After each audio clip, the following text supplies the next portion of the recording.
Cậu có nhu á? Ừ.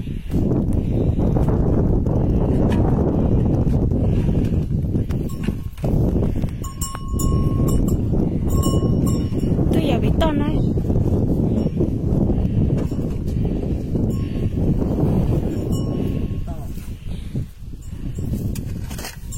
Chỉ bác thế à?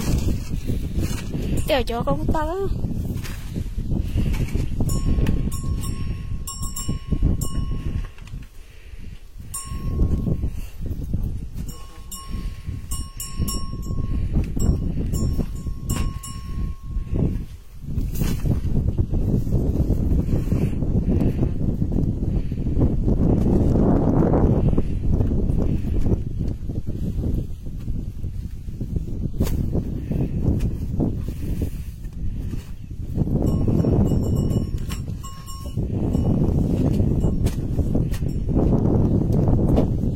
Có nhu coi cầm mua chi ở bên trong này bên cậu có nhu luôn à?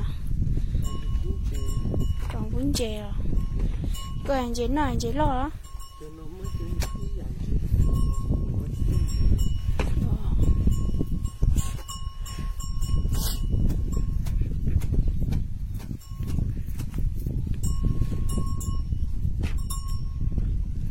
Cậu cho khoán rồi cậu cho nhẹ nhàng hả?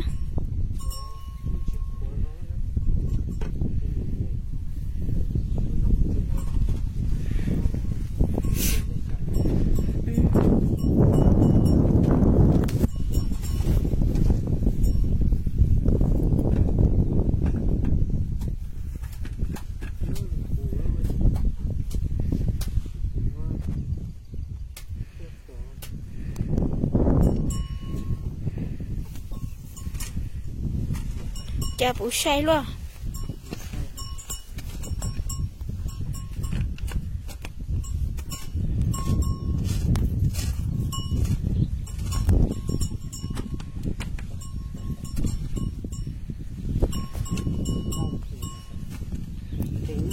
Ít thông qua con ngồi vào tàu mùa.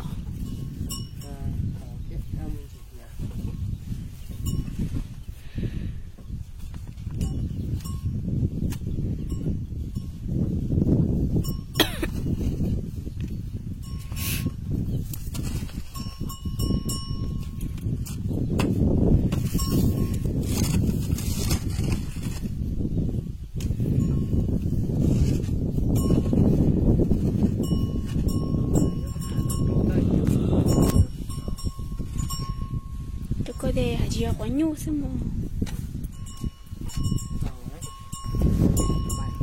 bùa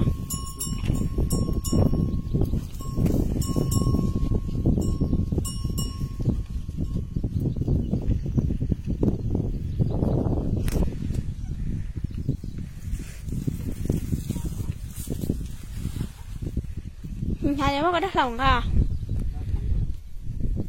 chị nhảy nhả coi chạy nhảy nhả coi xe có chứ muốn sao rồi chị à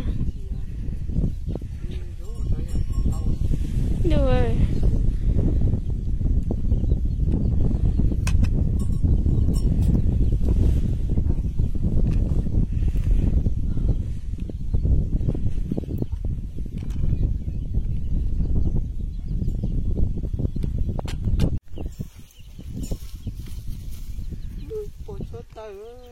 một quả đất mà chơi nêu quả đất rồi nêu quả đá nó là hồi tiệp quả đất nói theo là hồi tiệp quả đá này tự nhiên lim à ủa vậy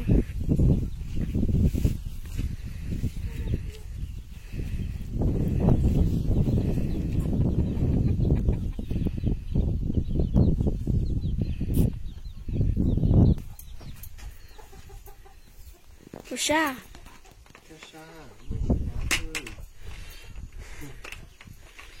chị Sa chị mà nha mà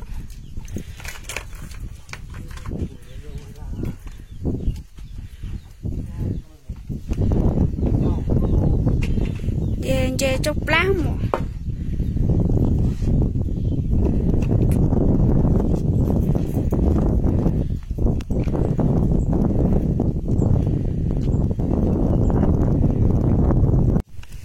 bún chè nào đó.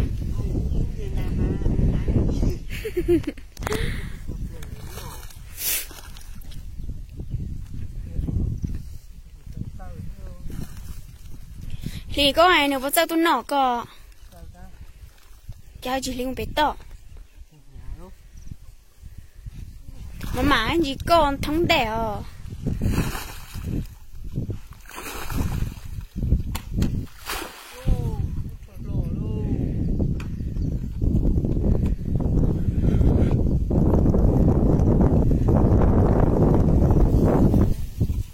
tụi tè nó yên trời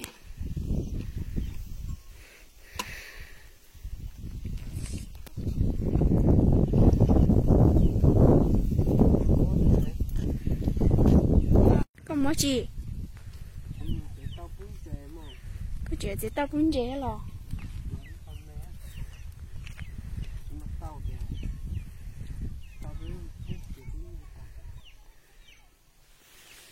tao đi chỉ giàu nhung no liền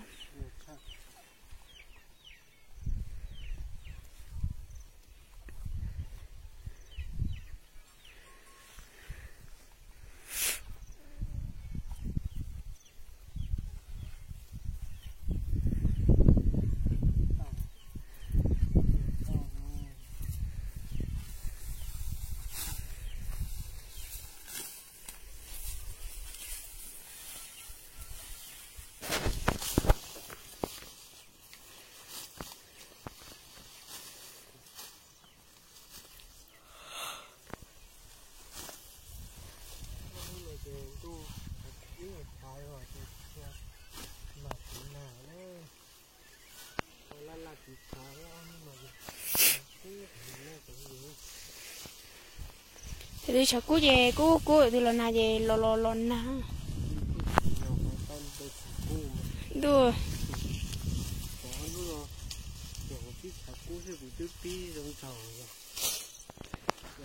bây giờ họ ninh với à chọn tao thì thịt chả thịt chả hơn có giống vậy chụp bài thầu này chụp có tờ mà nó lé xí mà chả tôi gió nó mà này đỡ rồi giờ thế xí mà có mà họ chỉ giờ lé tài đỡ rồi coi họ đỡ tài tí chả với nuôi có họ đuổi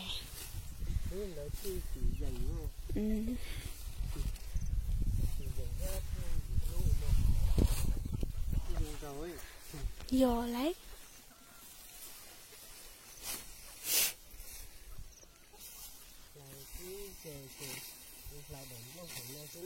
làm bỏ đi con chào chào